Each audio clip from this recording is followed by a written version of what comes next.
Excellent. I'm going to put the kickoff announcement in the chat here. Let's see if I can get that going. There you go.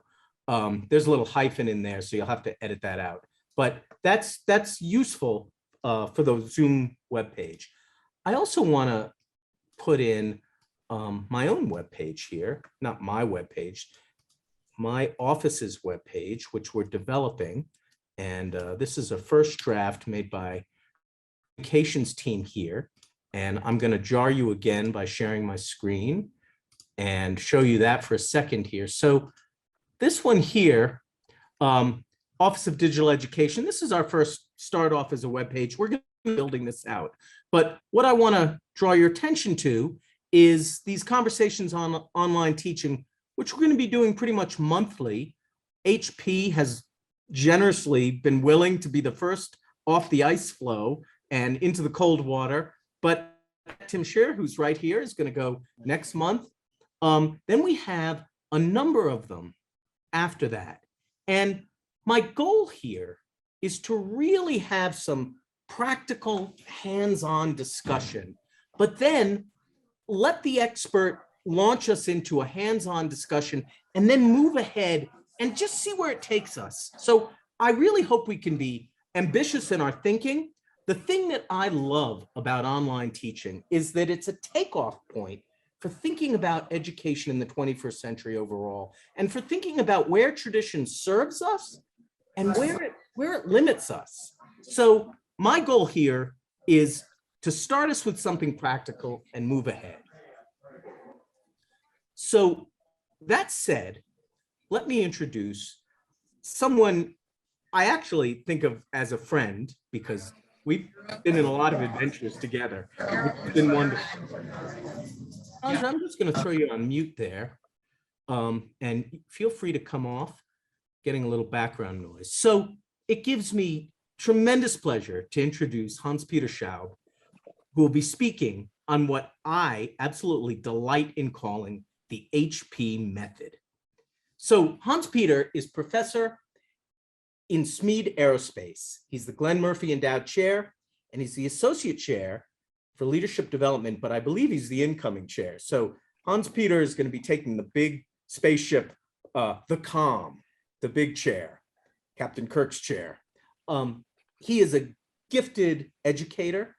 His list of awards is truly humbling, from everything from the Dean's Teaching Award to the BFA Excellence Teaching Award to Collegiate Educator of the Year. So some time ago, I was kind of needling HP that he should make a MOOC. And he went off and did it in a unique way, a way that I think we can all learn from. And I'm not going to, take away his thunder, because it is thunder. But I call this technique the HP method, and I want to share it with you because I think that everyone thinks of an online course as a huge lift, and it is a lift, but HP has figured out a way to leverage it. Like a true engineer, he's figured out the lever that makes it possible. So I'm going to pipe down and let HP take it away. HP, thank you so much for joining us. Well, thank you, William. If it looks like I'm sweating, I probably am, because I never know what William's going to say introducing me. So thank you for those very kind words. Yes, I do consider you a friend as well. We've had too many adventures across the globe together. I like the advertising talking about this being a conversation. I don't have slides. I wanted to start out with basically discussing with you guys what I did, and especially the motivation of why I did what I did to do my first MOOC. I started one from our graduate course on spacecraft dynamics. So it's a topic area that's very mathematical, physics, simulations, get this going. At the time, there was nothing on MOOC even remotely like this. It was a lot of computer science and some other liberal arts classes and other things, but this is heavy math. How'd you do this on a graduate level? And I was playing racquetball a bunch back then still with Colin Mahoney. Some of you might remember him from the BBA days. He was doing stuff, and he was telling me about these MOOCs he's working on. He has this video lab and at home, and professors are coming in on the weekend and spending all Saturday recording stuff, and you have to break down all your math into 6-minute chunks, or small enough chunks that's digestible. And And I'm listening to him, and I've always been a geek for, you know, if something is out in alpha version of software, that's good enough for me. I'm testing it. I like to be on the forefront of a lot of stuff. And I love technology and I love teaching. So this is a way to combine it. And hearing to Colin talk about the MOOCs and the efforts and what they do and the post-processing and making really cool, high quality videos. My husband is a videographer, so I really appreciate everything he's doing, but I also know the effort required. And many years ago, my husband did a video for Virginia Tech when I was there for the aerospace department. And man, the faculty reaction was like, oh, hell no, you know, because their experiences, the videographers treat us like actors, right?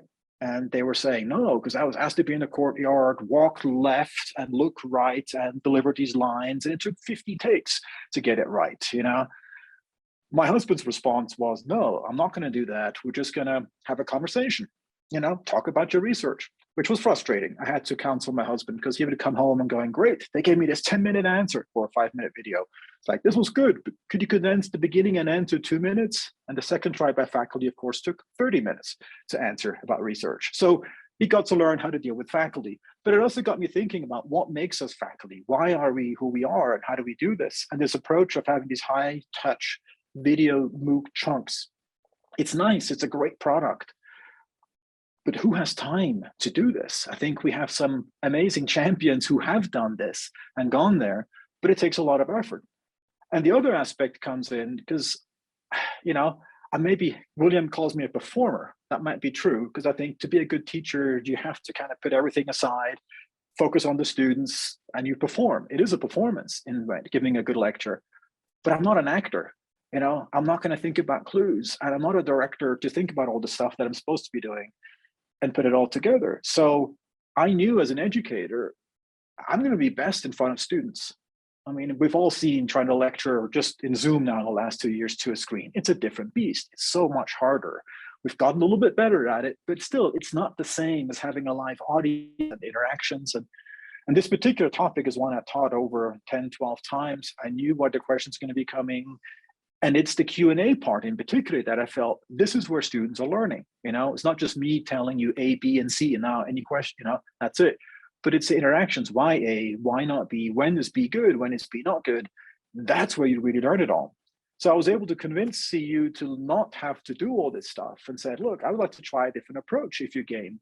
And that is, I'm using my actual class lectures. I was teaching in the Kate BBA classrooms, so they had nice two-way lectures.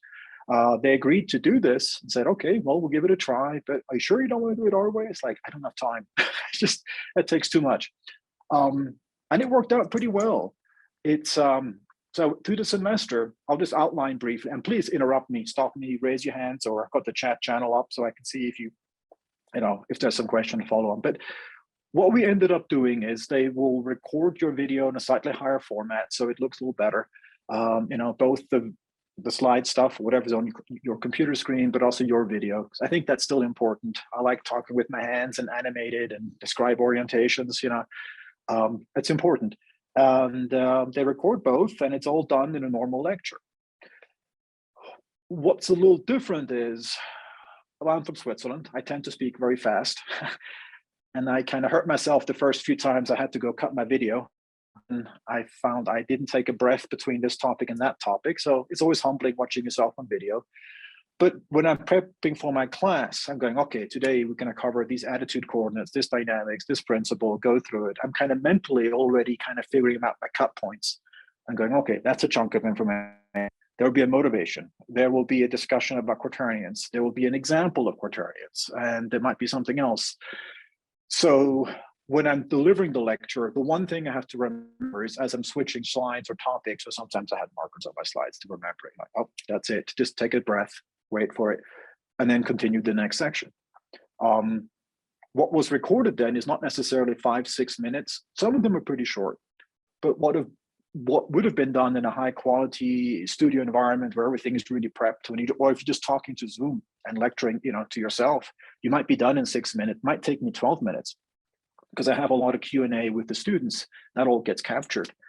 And so they're slightly longer, and they were first balking at that because it's not the paradigm they were using, but I felt this is good as an educator. I know this Q&A is important because I give this material and it's not going to sink in the first time. I'm going to look for the questions. It's follow up. What was important to you? And that's actually feedback I got from a ton of the MOOC students too. They really liked the Q&A part of the live lecture, was the students hopefully asked the questions they would have asked. And I don't want to just give you all the information, but I'm giving you enough where you should find out the next step, or if you stumble, this is the next step. So that was kind of, those are the things I was trying to capture. I knew I might have to record a few videos just on my own. There was some background material. I was trying to make it more broadly acceptable. So I recorded a few of those, but for the most part, I would say well over 95, 98%, I say, was just all pulled from my lectures. And then when I go home, I would have to cut up the videos. They would give me a link. And I'm doing it actually again this year. So if you want to, I can bring up, I've got the websites all up and show you what this looks like, but they give you the video link, the video, you find the in points, the out points. And I tell them, okay, that is on this topic, that should go here. They have a nice spreadsheet they use these days. So it made it actually easier for me to organize. Because sometimes I change my mind after the lecture. I did it in this sequence, but now that I'm looking at it going, you know what, actually might make sense first to do this one and that one next. So you can still shuffle it and put it all together. Yeah, and that came along pretty well. The effort, I mean, to make the video now, it's almost no extra effort, right? Because it's all recorded. I just have to kind of remember little breaks where what I could worry about teaching, which I like. I can worry about being an educator instead of an actor. And then you still, of course, as with any MOOC, if you've tried one, to me now, the biggest effort is just coming up with all the quiz questions and figuring out how to, you know, do the self-study quizzes in a format that's suitable for all the math that I'm teaching. That's been kind of a challenge. Coursera isn't quite far along to understand algebra yet, sadly. But, you know, we're finding ways to make this work. That's still there. That hasn't changed. And so now that I'm doing another one, that's really the biggest effort, coming up with projects, sample solutions for larger simulation environments, all of that. The actual act of recording the stuff is quite trivial for me now, especially now that I'm doing it a second time. So there was a few tips and tricks there. One thing too that came up that was interesting is, you know, how much of the material, as many of us do, I start out lectures with a review, right? We taught Tuesday, now it's Thursday. So many things went by people's heads. Where were we last time? I start a review on different topics that we covered last. I found I was even able to use those reviews. In the end, I have my first motivation for a topic. This is why we use quaternions, and what are quaternions, and here's examples of it. And then there's quiz questions. And then I use the review of all this material, where I tend to jump back and forth a little bit, trying to mix it up on purpose. I use that as optional material that they can watch to help them refine. It's almost like a mini study session that they put in. And that's been pretty well received too. So now at the end, I'm finding I'm using almost everything out of my lectures. The only things that get cut out is discussion of how we're going to handle the midterm exam, you know, or, you know, administrative stuff that happens. But at this point, I find I can use most of it, what I'm doing in class, and find ways to make it available. That we go there. I can show you an example. I'm going to just share Safari. There we go. I should share that one here. Yeah, so this is the spreadsheets we currently get. So I'm working with this 6010 class. They have different statuses. They, when they're ready for me to look at it, they give me the link. And the links that I see, of course, look like this. And I go through the video, and I can then figure out the in and out points. I guess it's going to buffer on me. But, you know, you can go through this. You find your in points, your out points, and that's what I have to enter. This doesn't take very long. I mean, per class, I might have 4 to 8 segments, depending on how long the discussions are. Sometimes it's fairly short. So this doesn't take much time at all. And then, of course, they will edit it, add their branding. I mean, here's an example where they go through that. And then at the end of it, they put the more branding, of course. It doesn't play. But anyway, that's what all gets done. They put it back on. I double check the rest and the sequence, and then they actually put it back on Coursera. This is the 5010 class. I just wanted to highlight how much of the content I was able to include. As any Coursera, it has your learning objectives. We did some introductory quick videos, just me and my iPhone. But then the topic areas, you can see some motivational things, examples, quizzes, but then also this optional review. this turned out to be much more useful than I anticipated originally. Again, just having the first approach is the more structured. This is A, this is B, this is C. And then you quiz them on, and then you do examples, and you quiz them on it. And at some point, I do reviews of A, B, and C, but I'm mixing it all up. I do B, and why does it relate to A, and how does this code to C? And that was these optional reviews. And I think the students really appreciated that. So I didn't have to redo that. Then as you go through it again, more topics, quizzes. Anyway, I was happy that I got to use most of the class. At this point, I have this class 5010 that I did a few years ago. We're using the online assignments in our in-person course because we're up to like 80, 85 graduate students in this class. It's humongous. And this really helps streamline. The TA can focus on the hand-developed assignments, not on the stuff that a computer can grade. And that's been helpful.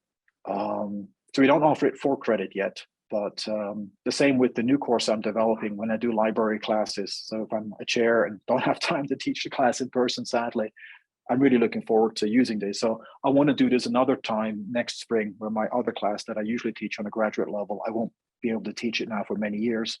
So I want to do it once and use this method because I found it takes some time, but it doesn't take that much time to turn this into a pretty high quality MOOC that we do. I mean, overall, let me see if it's going to bring it up. Hopefully it will. Yeah, if you're curious about numbers, this is the enrollments. That's the first course, always has the most, and then the others. For an engineering class on a really advanced, this is not for beginners. Those are decent numbers. And the reviews we've been getting have been quite positive. William probably knows more about that than I do. So anyway, it's not a high touch video recording with really cool graphics and stuff. It's a little bit more raw.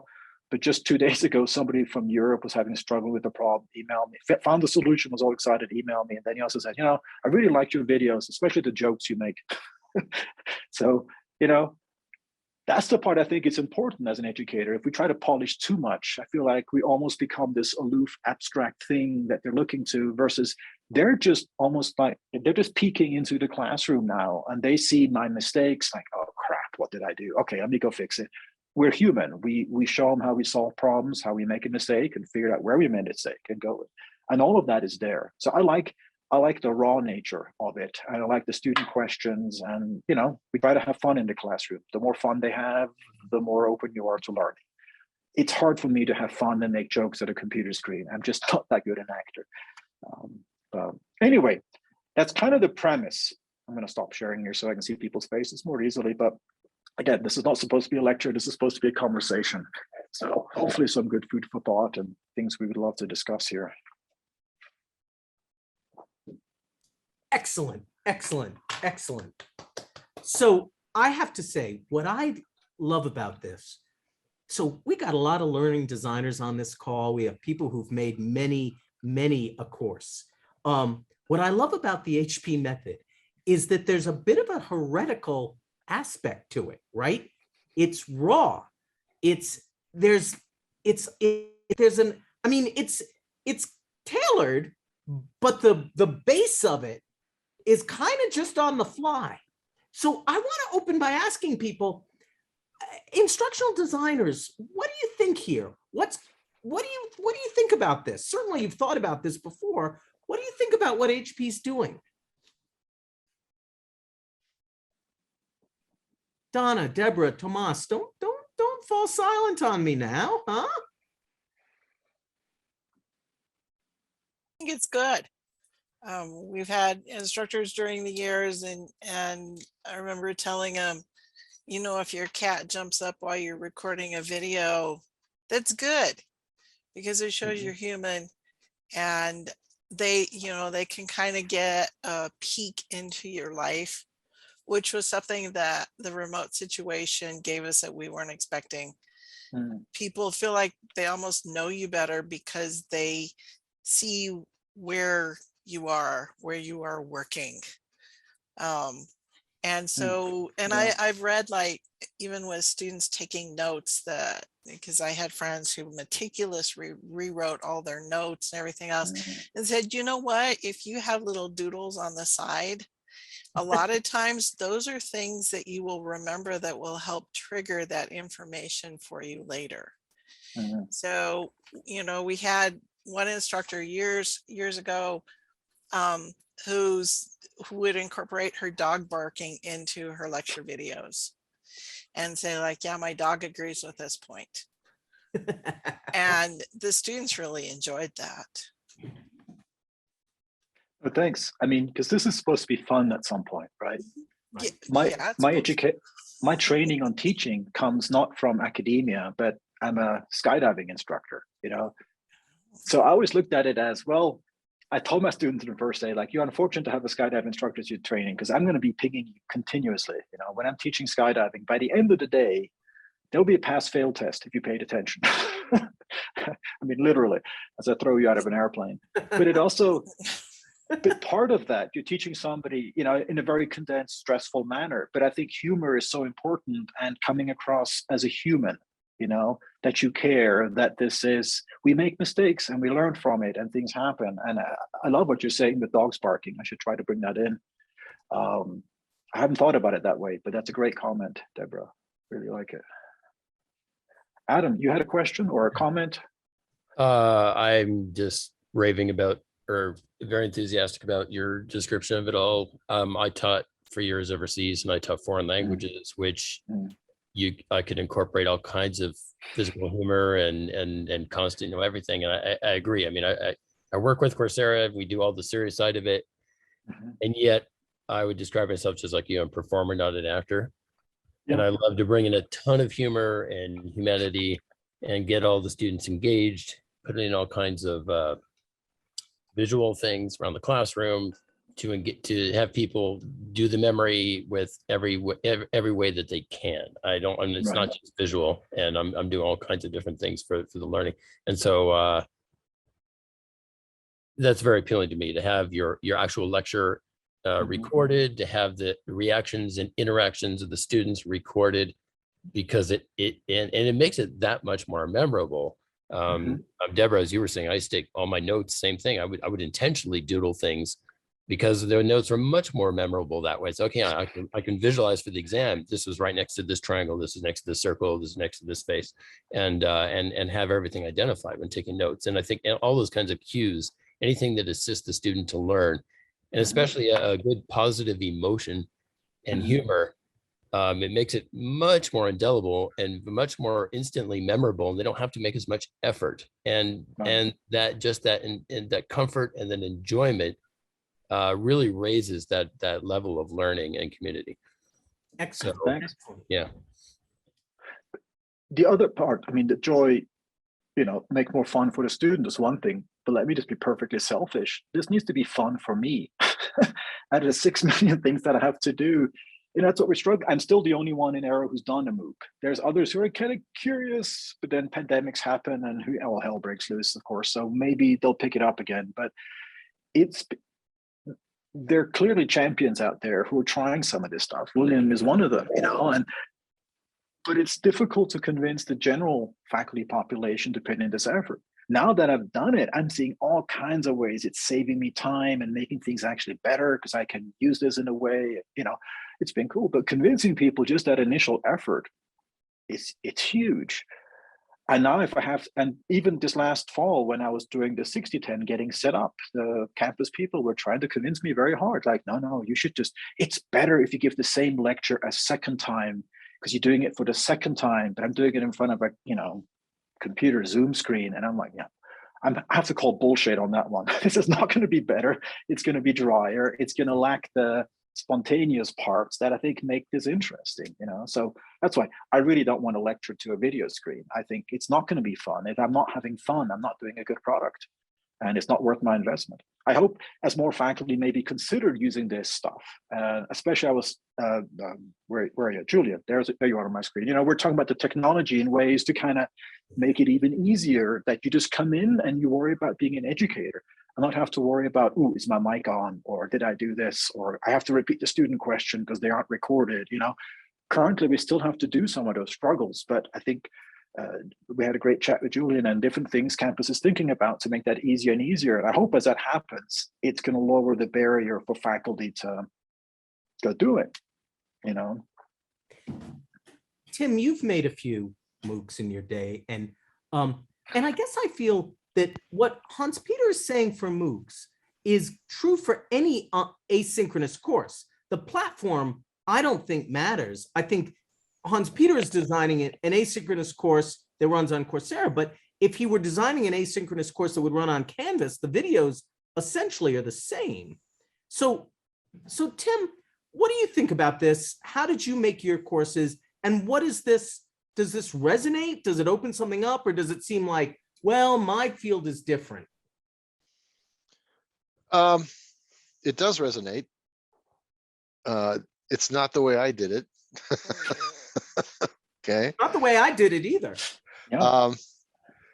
And maybe at this point, I wish I had done it that way, because kind of what I learned, I when I first started doing this, I got a lot of advice saying this is how you should proceed. And it was a lot of work. It was a lot of hours. One of the things I'm really interested in is how much time did it take you to go ahead and put together one course? Because I know how much time it took me. And I'm not, it's interesting because when I'm staring at a teleprompter, which is the way I did the first course, okay, and I'm reading stuff, it's a little dry, right? And so you try to maybe liven it up a little bit, but there's nobody else there except for the person running the camera, and it just doesn't quite come across right away. And so maybe you have to do 2 or 3 takes before it starts to seem a little more natural. Right. And so that takes a lot of time. And the other thing I found was if I tried to do it cold with nobody else around, there was a lot of uhs and things, lots of them. And, they were like, we can't use this because you said too many times. And so we have to do this one over again. And so I started using more of a script so that I already knew the odds were mostly me thinking about what to say next, right? And so if I use a script, I didn't have to think about what to say next. But then when you use a script, things are really more cut and dried, and so trying to, so we had to do some other things to try to liven it up. We put in music in some places and did some other things like that. But you did some funny stuff. It just took a lot of hours, probably I had over 400 hours of work into, a typical course. But if I did it your way, I think it would take a lot less time and the outcome would probably be a little more interesting.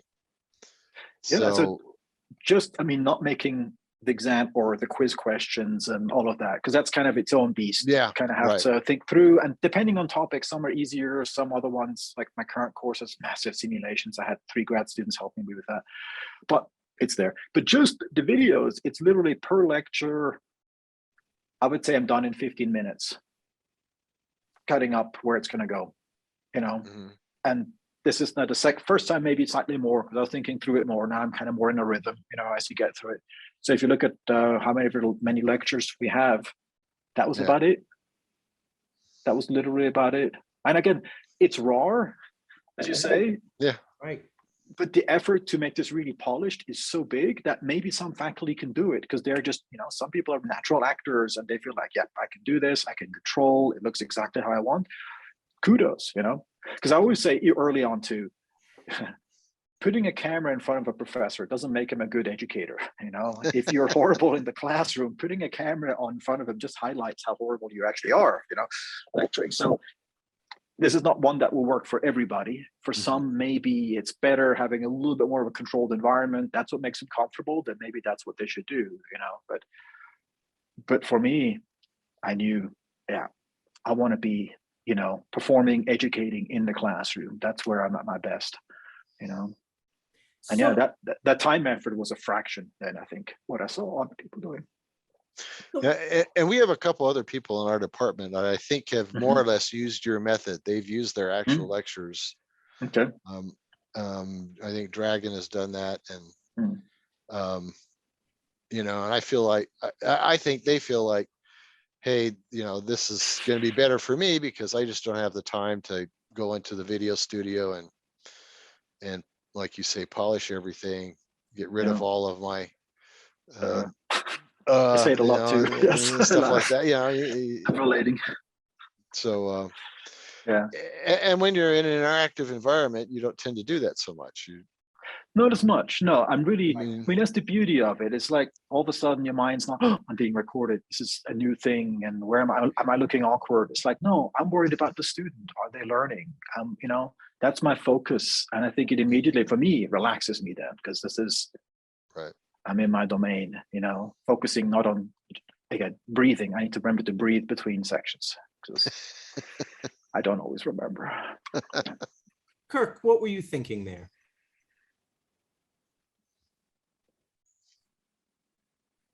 I mean, I'm just so kind of excited and impressed. And this is, I'm reminded of how often when a technology is introduced, we make it much more complicated than it needs to be. And there's a kind of simplicity here.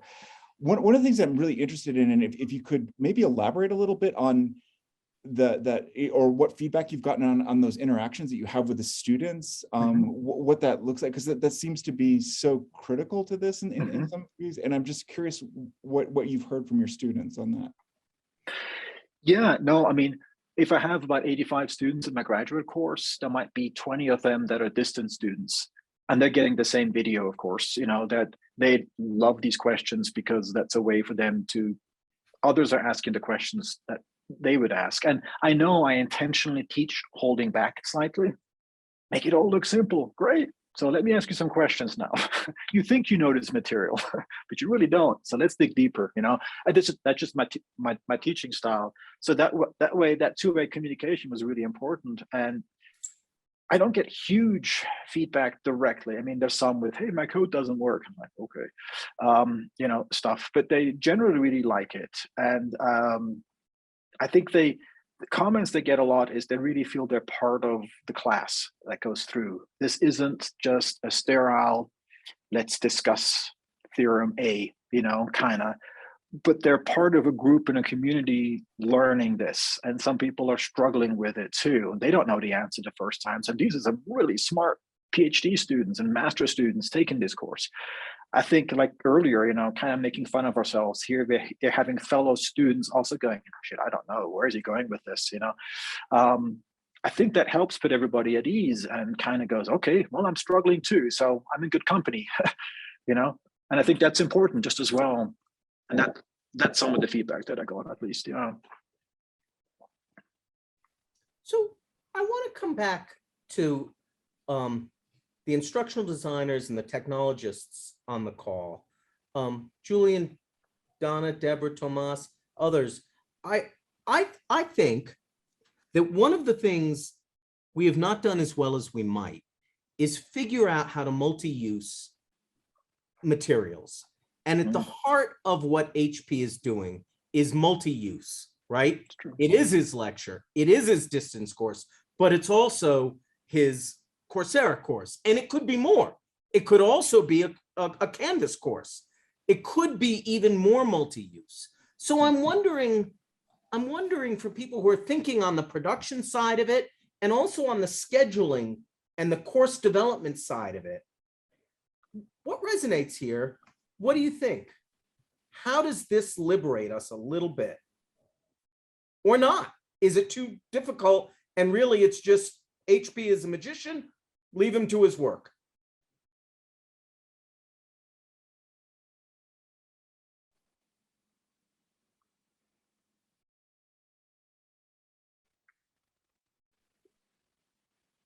We encourage instructors to do that. We're actually doing that with that lovely online teaching academy that you completed last year, William, in February. And I was telling Tomasz earlier this week, I am so thankful that we spent as much time planning and documenting as we did the first time, because the second time we're teaching it has been much easier. So we tell instructors when they do lectures, like if they do record the lectures using screencast or whatever and lecture slides, be very careful. Often, like course names and numbers will change. And so I mean, you go to the extreme of, yeah, maybe you don't want to put that in, but don't reference the day of the week. Don't make it so it's so dated. Because you spend a lot of time developing content, you should be able to repurpose it. Excellent. Julian, what are you thinking about leveraging this? Well, I'm really thinking about it more from the technology side. I think what Hans was saying about, and in fact, I think he mentioned this in our conversation about the technology being liberating. I think this idea that the technology really needs to be seamless, so that the instructor can spend their time and focus on engaging both, with the content they're teaching and with the students themselves. And I think some of the things that we talked about there, because I think this concept of capturing the two-way communication, I think really is a significant change in those rooms that support that model. So it's not appropriate in like a large lecture hall, something like that. But in it's sort of like the 100-seat down type classrooms that have recording solutions, I think it's the next place to go. Excellent, excellent. So thinking about that notion of technology is liberating, I guess, HP, you've kind of offered up this definition, or not a definition, but a notion of the professor as educator. And, the professor, I have often thought of as the teacher. And I guess, how does the notion of educator in the online setting, how does that change the person at the head of the class?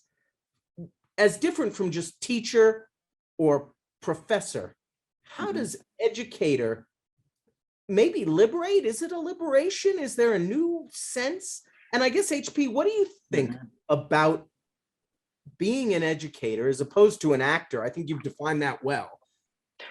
Yeah, I mean, the terms,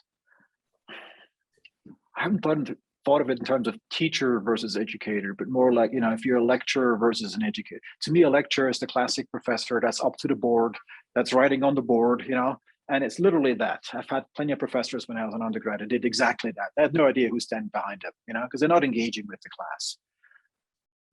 To me, teaching, educating kind of goes hand in hand. It's not me proving that I know this material, then I can talk about quaternions for hours and hours, but how do I get them to know this material? And to me, that's not possible without two-way interaction. I have to engage with them to know, well, great, Kurt is picking it up quickly. Julian, no, he's kind of stuck in this place, and why? And then we adjust from there, sorry, Julian, had to pick somebody.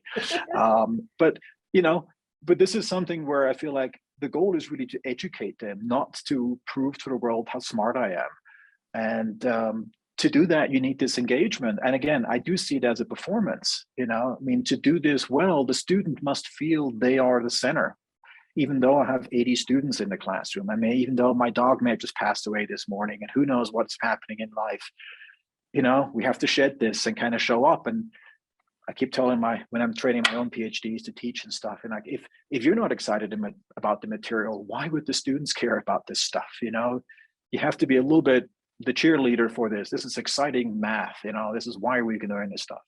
And yeah, that's the educating side. It's very two-way for me. And the online with this technology, I think it's really interesting how I can essentially do the same thing. It took some more work, not much for the recordings. That took a little extra editing where it goes and, fiddle with that. The questions took some more work. So I would say maybe right now I gave myself half a teaching credit for just turning this thing into a MOOC. I might regret that by the spring, but we'll see. But we have, but all of a sudden the stuff we're doing anyway, I feel it's packaged up in a way that's very useful. It doesn't have to be the shiniest, but it's very, very useful to people. And now if I go to conferences anywhere, it's like, oh, I saw your videos, I love them, whatever, it's nice and gratifying as an educator to know the stuff that I'm doing. I'm not just reading to 80 graduate students, I'm having an impact everywhere. And again, to me, that's why I'm doing this. If I only teaching these students because I have to, and that's my teaching obligation, I'm probably in the wrong job. You know, you'd be miserable. There's far easier way to torture yourself. But I'm doing it because I love this material and I love mentoring, raising others. And that's the exciting thing. It's just, it's the hurdle. It's the hurdle of doing what Tim was talking about earlier. That's a very significant investment. And I think for some people, it might just turn them off. But again, for some people, it might be good. They want a director. They want somebody who tells them exactly where to look and what to do, because, you know, maybe they're not as much a performer as I am. And that's fine. You know, people teach in all kinds of ways. But to be able to capture this experience, and like Julian was saying earlier, if I can just walk into the class and we can capture what does this person, what is she doing, how does it come together, and encapsulate that, that's great. My advisor at A&M, he's going through this, he's, you know, getting up there in age, and he's going through this whole video process of trying to record his legacy. And Tim, you will laugh at this, but his editor had to cut out millions of ums. You know, like, oh no, we can't have this, just audio out, audio out, audio, trying to, and I'm like, why? I would rather see you raw with who you were instead of trying to have this almost like marketing like thing. I think it's more important. So anyway, so technology, yes, absolutely. The more it gets rid of hurdles and lets us be who, you know, naturally, a little, this, we're, you know, Julian, we were talking about this the other day. When we give a typical lecture, what happens? You're showing up, somebody's sick, somebody's late, somebody's asking for an extension, or hey, on this homework, was this graded right? And now you turn off your mic, you're talking with them, your mind's on that. Now we're back to, what are we talking about today? You know, we're jumping right into it. The more technology can help us do the stuff we have without having to remember the other parts. And we've gotten, I think, overall, so much better in the last 15 years that I've been here. You know, that's good. And I think doing that now inadvertently has helped us, I think, create MOOCs more easily, if you're willing to just capture your live raw lecture. Yeah. Excellent. I must confess, there are a few jokes I did cut out after the class. I'm like, that didn't work. No, so it's A little okay. too live. I'm human. I'm Too human. live. I don't want that one. Just, you know, straight saved off. Yeah. So, Anyway. so we've come to the end of our time. I think there's more Sorry. to talk about. I think that Julian had a question. I just wanted to give him a chance. I think I interrupted him. Go ahead. I just wanted to comment because I think something that just sort of occurred to me here, because what works so well here with this HP method that we're talking about is that you are in your element, you know, so you're not on the stage, you're not rehearsing a performance, you're doing what you do so naturally and so well. And it's kind of the reality TV of education. And I think that that's what sells it. And I'm sorry, maybe that's the wrong term to use here, but I think that that's a meaningful kind of statement if you think about it for a minute. I just wanted to comment on that. No, it's not flattering, but I think it's true. Yes. Yeah, I mean, you know, Chris Haynes was fond of saying that higher education is idiosyncratic, right? That it isn't, the content is expressed through the researcher who has his, her, or their own perspective on the material. And what HP is gearing this towards is capturing his own perspective on knowledge. And it's tremendously powerful, right? It's tremendously powerful. And it is raw, and that's part of what makes it a university research experience in the classroom. Yeah. All right. HP, thank you so much. This was just liberating indeed. Really exciting. I think we all feel like we're a little bit in your classroom now, and it's delightful. Thank you, all of you, for coming. Yes.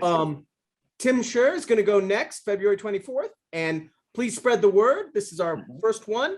We want to have as many people as we can, but thank you all, and we will post this as a video cast. So thank you all.